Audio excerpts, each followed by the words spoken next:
Assalamualaikum warahmatullahi wabarakatuh. Halo teman-teman semua, kembali lagi bersama saya Ega Firda Damayanti. Di sini saya akan mencoba menjelaskan bab 3 dari buku teori akuntansi yang menjelaskan mengenai sejarah sistem pencatatan double entry sampai dengan cash basis dan accrual basis. Teman-teman simak ya.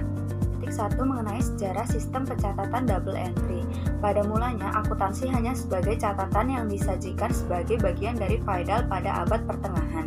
Tuan-tuan pada masa itu memungut pajak dari masyarakat yang digunakan kembali untuk membangun wilayah mereka. Biasanya, pencatatan dilakukan oleh salah satu staf dari tuan tersebut. Namun, tidak diketahui dengan jelas pencatatan yang dipakai menggunakan sistem single entry atau double entry. Namun, secara singkatnya setelah diteliti secara lanjut, ternyata pencatatan double entry ini sudah ditemukan sejak tahun 1211 di Italia. Lalu normal akun.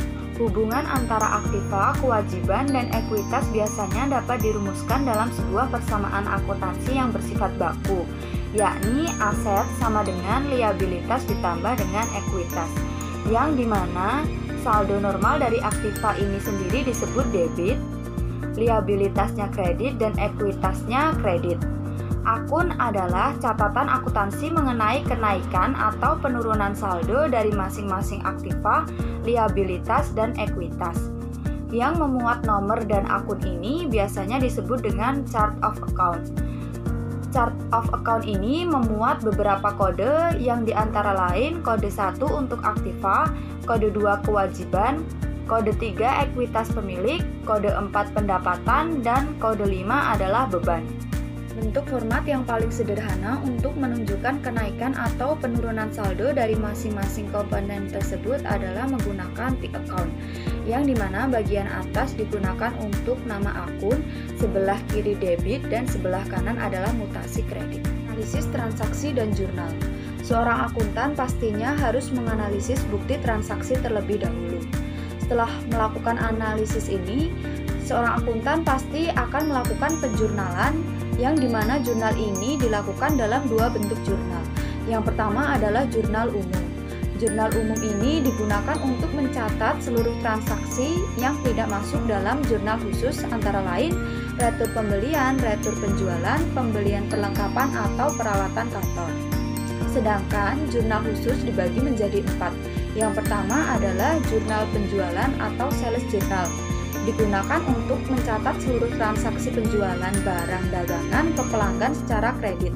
Yang kedua adalah jurnal pembelian atau purchase journal. Digunakan untuk mencatat seluruh transaksi pembelian barang dagangan dari supplier secara kredit. Yang ketiga adalah jurnal penerimaan kas atau cash receipt journal. Digunakan untuk mencatat seluruh transaksi penerimaan kas. Sedangkan yang terakhir adalah jurnal pembayaran kas atau cash payment journal, digunakan untuk mencatat seluruh transaksi pengeluaran kas. Masuk kepada poin 3.4 mengenai buku besar.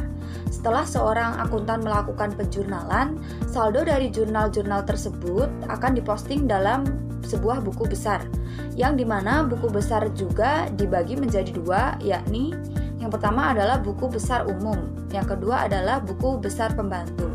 Namun tidak semua akun dibuatkan buku pembantu. Yang dibuatkan buku besar pembantu antara lain adalah buku besar pembantu hutang dan buku besar pembantu piutang. Neraca saldo. Saldo-saldo yang ada pada buku besar ini kemudian akan dipindahkan dalam sebuah neraca saldo, yang dimana neraca saldo ini dibuat untuk memastikan antara debit dan kredit telah sama atau biasa kita sebut dengan balance.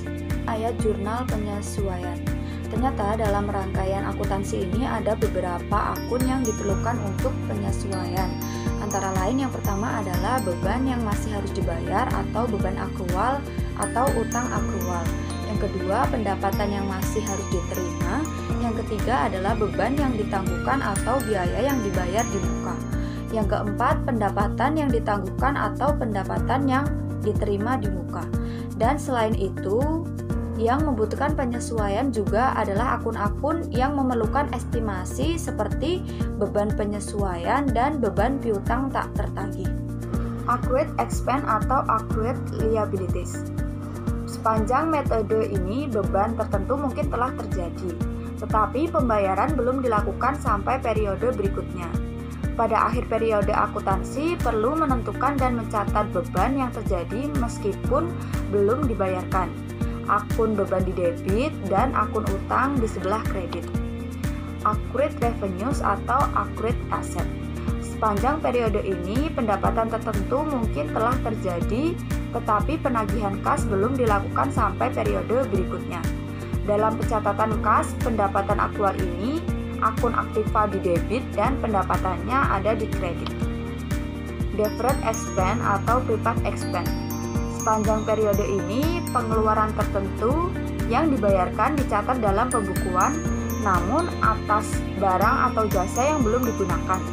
Pada akhir periode akuntansi perlu menentukan secara tepat bagian dari pengeluaran yang sudah dipakai atau dimanfaatkan dalam metode berjalan. Dan bagian pengeluaran tersebut akan digunakan atau ditangguhkan untuk periode berikutnya. Yang keempat adalah deferred revenues atau unearned revenues. Pembayaran mungkin diterima dari pelanggan sebelum barang dikirim atau sebelum jasa diberikan. Jumlah yang diterima di muka akan dicatat dengan mendebitkan akun aktiva kas dan kreditnya bisa menggunakan dua akun, yaitu langsung diakui sebagai akun pendapatan atau diakui sebagai akun utang. Pendapatan diterima di muka. Pada akhir periode akuntansi perlu menentukan mana bagian dari jumlah penerimaan yang telah menjadi pendapatan periode berjalan dan yang ditangguhkan sebagai pendapatan periode mendatang. Penyusutan aktiva. Penyusutan aktiva dapat diartikan sebagai kegunaan suatu aktiva tetap atau dapat diartikan sebagai suatu bagian dari harga perolehan yang telah menjadi kadaluarsa atau expired dalam pemakaian. Utang tak tertagih. Sepanjang periode di mana penjualan kredit terjadi, estimasi mengenai besarnya piutang usaha yang tidak dapat ditagih dibuat. Kebanyakan perusahaan besar menggunakan metode pencadangan untuk mengestimasi bagian dari piutang usahanya yang tidak dapat ditagih. Perusahaan akan menentukan besarnya estimasi piutang tak tertagih ke dalam akun khusus yang dinamakan dengan cadangan kredit macet, cadangan kredit ragu-ragu, atau cadangan piutang yang tidak dapat ditagih. Neraca saldo setelah penyesuaian dan menyiapkan laporan keuangan. Setelah ayat jurnal penyesuaian dibuat dan diposting, neraca saldo berikutnya yang akan dibuat adalah neraca saldo setelah penyesuaian. Pada neraca ini akan diperlihatkan akun mana saja yang telah disesuaikan pada akhir periode akuntansi.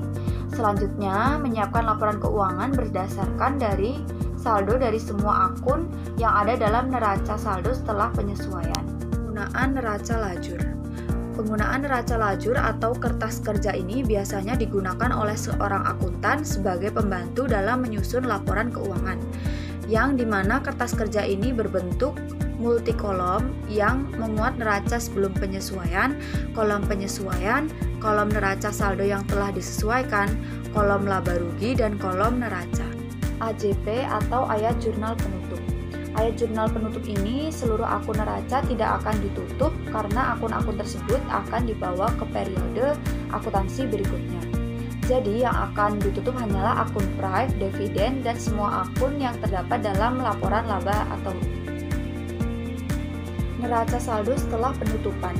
Setelah jurnal penutupan dibuatlah neraca saldo setelah penutupan yang dimana berisi saldo akhir dari akun-akun neraca seperti kas, piutang, kelengkapan, hutang, dan sebagainya yang akan dibawa sebagai saldo awal pada periode akuntansi berikutnya. Ayat jurnal pembalik. Pembuatan ayat jurnal pembalik ini sifatnya adalah opsional, yang dimana dilakukan dengan cara membalik semua ayat jurnal penyesuaian yang telah dibuat pada periode akuntansi sebelumnya. Kita masuk pada poin terakhir, yakni cash basis dan accrual basis. Apabila pencatatan akuntansi itu digunakan adalah cash basis, maka pendapatan dan beban akan dilaporkan dalam laporan laba rugi pada saat uang kas diterima atau uang kas dibayarkan. Sedangkan apabila menggunakan accrual basis, pendapatan dan beban akan dilaporkan dalam laba rugi pada saat pendapatan dan beban tersebut terjadi tanpa memperhatikan arus kas masuk atau arus kas keluar. Pembahasan kita kali ini cukup ya teman-teman. Apabila ada yang ingin bertanya silahkan komen di bawah. Dan jangan lupa untuk like, comment, and subscribe. Dan terima kasih.